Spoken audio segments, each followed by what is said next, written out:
Guys welcome back to Karnataka aquarium. ಏನಪ್ಪ ಎಲ್ಲ ತರಕಾರಿಗಳನ್ನ ಮತ್ತು ಸೊಪ್ಪುಗಳನ್ನ ಕಟ್ ಮಾಡ್ತಾ ಇದ್ದಾರೆ ಅಂದ್ಕೊಂಡ್ರಾ? ಸೊ ಇದು ಬಂದು ಹೇಗೆ ಒಂದು ಇಗ್ವಾನಾಗೆ ಮತ್ತು ಟಾರ್ಟಾಯ್ಸ್ಗಳಿಗೆ ನಾವು ಊಟನ ಕೊಡ್ತೀವಿ ಅಂತ ತೋರಿಸ್ಕೊಂಡು ಕೊಡ್ತಾ ಇದ್ದೀನಿ ನಿಮಗೆ.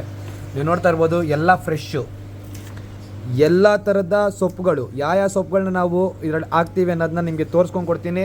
ಆ್ಯಂಡ್ ಡಿಸ್ಕ್ರಿಪ್ಷನಲ್ಲಿ ನಿಮಗೆ ಮೆನ್ಷನ್ನು ಮಾಡಿರ್ತೀನಿ. ನೀವು ನೋಡ್ತಾ ಇರ್ಬೋದು ಇವಾಗ ಕಟ್ ಮಾಡ್ತಿರೋದು ಬಂದು ಕೊತ್ತಂಬರಿ, ಕೊರಾಂಡರ್ ಲೀಫು, ಇವಾಗ ಮೆಂತ್ಯ ಸೊಪ್ಪು.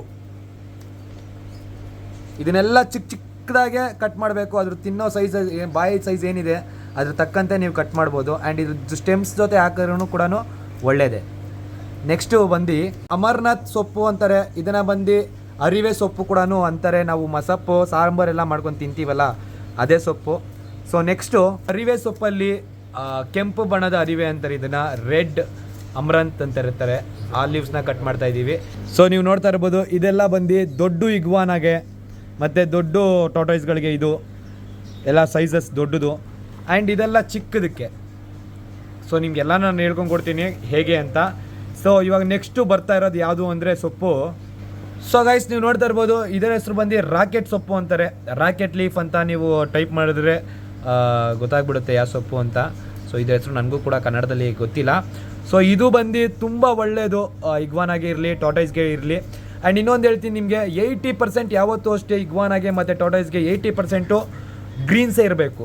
ಅಂದರೆ ಸೊಪ್ಪು 80% ಇರಬೇಕು, 20% ಇಲ್ಲಾಂದರೆ 15% ತರಕಾರಿ ಇರಬೇಕು. ತರಕಾರಿಯಲ್ಲಿ ಯಾವುದ್ಯಾವುದು ಅಂದರೆ ನಾನು ಇವಾಗ ಕೊಡ್ತಾ ಇರೋದು ಯೆಲ್ಲೋ ಪಂಪ್ಕಿನು ಮತ್ತು ಸೋರೆಕಾಯಿ ಮತ್ತು ರೆಡ್ ಕ್ಯಾಪ್ಸಿಕಮ್ಮು. ಇದು ಬಂದು ಓನ್ಲಿ ಫಾರ್ ಇಗ್ವಾನಾ. ಇದರಲ್ಲಿ ರೆಡ್ ಕ್ಯಾಪ್ಸಿಕಮ್ಮು ನಾವು ಟಾರ್ಟಾಯ್ಸ್ಗೆ ಕೊಡೋಂಗಿಲ್ಲ.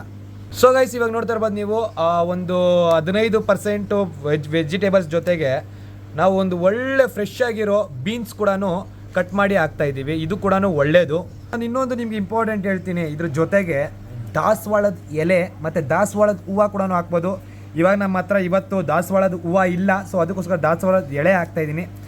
ಸೊ ಇದರಿಂದ ಅದಕ್ಕೆ ಒಳ್ಳೆ ಒಂದು ಕ್ಯಾಲ್ಶಿಯಮು ಮತ್ತು ಒಳ್ಳೆ ಪ್ರೋಟೀನ್ ಸಿಗುತ್ತೆ, ಅದಕ್ಕೋಸ್ಕರ. ಆ್ಯಂಡ್ ಇನ್ನೊಂದು ಹೇಳ್ತೀನಿ, ಇದ್ರ ಜೊತೆಗೆ ನೀವು ಸಾಸಿವೆ ಸೊಪ್ಪು ಆ್ಯಂಡ್ ಮುಲ್ಲಂಗಿ ಸೊಪ್ಪು, ಮುಲ್ಲಂಗಿ ಹಾಕ್ಬಾರ್ದು, ಸಾಸಿವೆ ಸೊಪ್ಪು ಮುಲ್ಲಂಗಿ ಸೊಪ್ಪು ಮಾತ್ರ ಹೇಳ್ತಿರೋದು. ಮುಲ್ಲಂಗಿ ಸೊಪ್ಪು ಅದನ್ನು ಹಾಕಿದ್ರೆ ತುಂಬ ಒಳ್ಳೆಯದು. ಆ್ಯಂಡ್ ಇನ್ನೊಂದು ಹೇಳ್ತೀನಿ, ಮುಲ್ಲಂಗಿ ಸೊಪ್ಪು ಅಂತೂ ಅದಕ್ಕೆ ಹೆವಿ ಇಮ್ಯುನಿಟಿ ಪವರ್ ಕೊಡುತ್ತೆ. ಸೊ ಅದನ್ನೆಲ್ಲ ಆ್ಯಡ್ ಮಾಡ್ಕೊಬೋದು ಇದಕ್ಕೆ. ಈ ಥರ ಚಿಕ್ಕದಾಗೆ ಕಟ್ ಮಾಡಿ, ಈ ಥರ ಒಂದು ಚಿಕ್ಕದಾಗೆ ಫ್ರೂಟ್ಸ್ ಅಂತೀನಿ ವೆಜಿಟೇಬಲ್ಸ್ನೆಲ್ಲ ಈ ಥರ ಕಟ್ ಮಾಡಿ. ವೆಜಿಟೇಬಲ್ಸಲ್ಲಿ ನಾನು ಹೇಳೋದು ಮಾತ್ರ ಹಾಕ್ಬೇಕು, ನೀವು ಬೇರೆ ಏನೂ ಹಾಕ್ಬಾರ್ದು. ಇದರಲ್ಲಿ ರೆಡ್ ಕ್ಯಾಪ್ಸಿಕಮ್ ಹಾಕಿದ್ದೀನಿ, ಇಲ್ಲ ರೆಡ್ ಇಲ್ಲ ಎಲ್ಲೋ, ಆದರೆ ಗ್ರೀನ್ ಕ್ಯಾಪ್ಸಿಕಮ್ ಹಾಕ್ಬಾರ್ದು. ರೆಡ್ಡು ಇಲ್ಲ ಎಲ್ಲೋ ಕ್ಯಾಪ್ಸಿಕಮ್ ಹಾಕ್ಬೋದು. ಆ್ಯಂಡ್ ಸೋರೆಕಾಯಿ ಆ್ಯಂಡ್ ಇನ್ನೊಂದು ಯೆಲ್ಲೋ ಪಂಪ್ಕಿನು ಆ್ಯಂಡ್ ಬೀನ್ಸು, ಇಷ್ಟೇ ಹಾಕಬೇಕು. 4 ವೆಜಿಟೇಬಲು, ಹಲವಾರು ಥರದ ಸೊಪ್ಪುಗಳನ್ನ ಹಾಕಿ ಮಿಕ್ಸ್ ಮಾಡಿ ಇದಕ್ಕೆ 5% ಇವಾಗ ಎಷ್ಟಾಯಿತು, 80% 15%, 95% ಆಯಿತು, 5% ಮಜೂರಿನ ಕೂಡ ನಾನು ಮಿಕ್ಸ್ ಮಾಡೋದನ್ನ ನಿಮಗೆ ತೋರಿಸ್ತೀನಿ. ಸೊ ಈ ಥರ ಮಜೂರಿ, ಆಮೇಲೆ ಸ್ವಲ್ಪ ಅದ್ರ ಮೇಲ್ಗಡೆ ಸ್ಪ್ರಿಂಕಲ್ ಮಾಡಬೇಕು ಕ್ಯಾಲ್ಶಿಯಂ ಪೌಡರು. ಸೊ ನೀವು ನೋಡ್ತಾ ಇರ್ಬೋದು ಇದೇ ಹೆಸರು ಬಂದು ಮಜೂರಿ ಅಂತ. ಇದು ಇಂಡಿಯಾದಲ್ಲಿ ನಮ್ಮ ಹತ್ರ ಬಿಟ್ಟರೆ, ಕರ್ನಾಟಕ ಅಕ್ವೇರಿಯಂ ಬಿಟ್ಟರೆ ಇನ್ನೆಲ್ಲೂ ಸಿಗಲ್ಲ. ಸೊ ಇದನ್ನು 5% ಒಂದು ನಮ್ಮ ವೆಜಿಟೇಬಲ್ಸು ಮತ್ತು ಸೊಪ್ಪುಗಳ ಜೊತೆ ಮಿಕ್ಸ್ ಮಾಡ್ತಾ ಇದ್ದೀವಿ. ಸೊ ನೀವು ನೋಡ್ತಾ ಇರ್ಬೋದು ಇಗ್ವಾನಾಗಿ ಹಿಂಗೆ ಡ್ರೈಯೇ ಕೊಡ್ಬೋದು, ಆದರೆ ಟಾರ್ಟಾಯ್ಸ್ಗೆ ಮಾತ್ರ ನೆನೆಸ್ಬಿಟ್ಟು ಕೊಡಬೇಕು. ಸೊ ಇದು ಕಾಣ್ತಿರೋದು ಬಂದು ಲೋ ಸ್ಟಾರ್ಚು, ಓಕೆನಾ. ಇದರಲ್ಲಿ ಫೈಬರ್ ಕಮ್ಮಿ ಇರುತ್ತೆ. ಇದು ಬಂದು ಹೈ ಸ್ಟಾರ್ಚು, ಇದರಲ್ಲಿ ಸ್ವಲ್ಪ ಫೈಬರ್ ಜಾಸ್ತಿ ಇರುತ್ತೆ. ಸೊ ಹಾಗೆ ಇದನ್ನು ನೆನೆಸ್ಬಿಟ್ಟು ಟಾರ್ಟಾಯ್ಸ್ಗಳಿಗೆ ಆ್ಯಂಡ್ ಇಗ್ವಾನಾಗ ಹಂಗೆ ಕೊಟ್ಟರು ತಿನ್ಕೊಳ್ಳುತ್ತೆ. ಕೊನೆಗೆ ಎಲ್ಲದಕ್ಕೂ ಈ ಥರ ರೆಡಿ ಮಾಡಿಕೊಂಡು ನೀವು ನೋಡ್ತಾ ಇರ್ಬೋದು ಇಗ್ವಾನಾಗೆ ಮಜೂರಿ ಆಗ್ತಾ ಇರೋದು.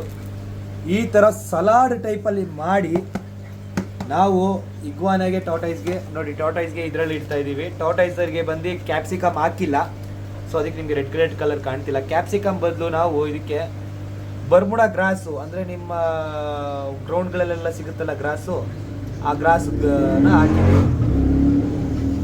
ಸೊ ಹೇಗಿಡೋದು ಅಂತ ಹೇಳ್ಕೊಂಡು ಕೊಡ್ತೀನಿ ನೋಡಿರಿ. ಸೊ ಗೈಸ್ ನೀವು ನೋಡ್ತಾ ಇರ್ಬೋದು ಈ ಥರ ಇಟ್ಟರೆ ಅದು ತಿನ್ನುತ್ತೆ. ಇನ್ನೊಂದು ಸ್ವಲ್ಪ ಹೊತ್ತರಲ್ಲಿ ತಿನ್ನೋಕ್ಕೆ ಸ್ಟಾರ್ಟ್ ಮಾಡುತ್ತೆ. ಇವಾಗ ತಾನೇ ಇಟ್ಟಿರೋದು. ಸೊ ಇವಾಗೆಲ್ಲ ನಿದ್ರೆಯಿಂದ ಎದೊಳ್ತಾ ಇದ್ದಾವೆ. ಸೊ ಇಟ್ಮೇಲೆ ಆರಾಮಾಗಿ ಇನ್ನೊಂದು 1 ಅವರಲ್ಲಿ ಎಲ್ಲ ಖಾಲಿ ಮಾಡಿರುತ್ತೆ. ಸೊ ಬನ್ನಿ ಇವಾಗ ಇಗ್ವಾನಾಗೆ ಹೆಂಗಿಡ್ತೀವಿ ಅಂತ ತೋರಿಸ್ತೀನಿ. ಸೊ ನೀವು ನೋಡ್ತಾ ಇರ್ಬೋದು ಇದರಲ್ಲಿ ಮಿನಿಮಮ್ ಒಂದು 4 ಇಗ್ವಾನ ಇದೆ. ಒಂದು 2 ದೊಡ್ಡದಿದೆ ಅಡಲ್ಟು ಆ್ಯಂಡ್ 2 ಚಿಕ್ಕದಿದೆ. ಸೊ ಅದಕ್ಕೆ ಇಡ್ತಿರೋದು. ನೀವು ನೋಡ್ತಿರ್ಬೋದು ಎಷ್ಟು ಆ್ಯಕ್ಟಿವ್ ಇದೆ ಅಂದರೆ ಇಲ್ಲೇ ಬಂದು ತಿಂತಾ ಇದ್ದಾರೆ. ಸೊ ನೋಡಿರಿ, ಈ ಥರ ಇಡಬೇಕು ಇಗ್ವಾನಗಳಿಗೆ. ಆರಾಮಾಗಿ ತಿಂದು ಖಾಲಿ ಮಾಡುತ್ತೆ. ಆ್ಯಂಡ್ ನಿಮ್ಮ ಇಗ್ವಾನ ಬೇಗ ಹೆಲ್ದಿ ಆ್ಯಂಡ್ ನ್ಯಾಚುರಲ್ ಫುಡ್ ಸಿಕ್ಕಂಗಿರುತ್ತೆ. ಸೊ ಈ ಥರ ಸಲಾಡ್ ಮಾಡಿ ಇಡಬೇಕು. ನೋಡ್ಬೋದು ಇವಾಗ ರೆಡ್ ಇಗ್ವಾನ, ಇದು ನಮ್ಮ ಅಡಲ್ಟು ಗಂಡು ಇಗ್ವಾನ ಮೇಲು. ಸೊ ಯಾಕೆ ಕ್ಯಾಪ್ಸಿಕಮ್ ಹಾಕಬೇಕು ಅಂದರೆ ಕ್ಯಾಪ್ಸಿಕಮಿಂದ ಇದ್ರ ಕಲರು ಬ್ರೈಟ್ನೆಸ್ ಆಗುತ್ತೆ. ಬಾರ ಈ ಕಡೆ ಶಿಷ್ಯ, ಬಾ ಈ ಕಡೆ, ಇಲ್ಲಿ ಇಲ್ಲಿ ಇಲ್ಲಿ ಇಲ್ಲಿ ಇಲ್ಲಿ ಬಾ. ಸೊ ನೋಡ್ಬೋದು ಹೆಂಗೆ ತಿಂತೈತೆ ಅಂತ. ಇವಾಗ ಹಾಕಿರೋ ಲೈಟ್ ಬಂದ್ಬಿಟ್ಟು ಅದು ಬಂದು ಇನ್ಫ್ರಾ ರೆಡ್ ಅಂತ, ಅದಕ್ಕೆ ರೆಡ್ ಕಲರು ಕಾಣ್ತಾ ಇದೆ. ಇದು ಬಂದಿದ್ದು ನಾರ್ಮಲ್ UV ಲೈಟು. ಸೊ ನೋಡ್ತಾ ಇರ್ಬೋದು ಹೆಂಗೆ ತಿಂತಾ ಇದೆ ಅಂತ. ಸೊ ಗೈಸ್ ಅಷ್ಟೇ, ಇದು ಬಂದು ಒಂದು ಒಳ್ಳೆ ಪ್ರೋಸೆಸ್ಸು ನೀವು ನಿಮ್ಮ ಇಗ್ವಾನಗಳಿಗೆ ಫೀಡ್ ಮಾಡೋದು. So thank you so much.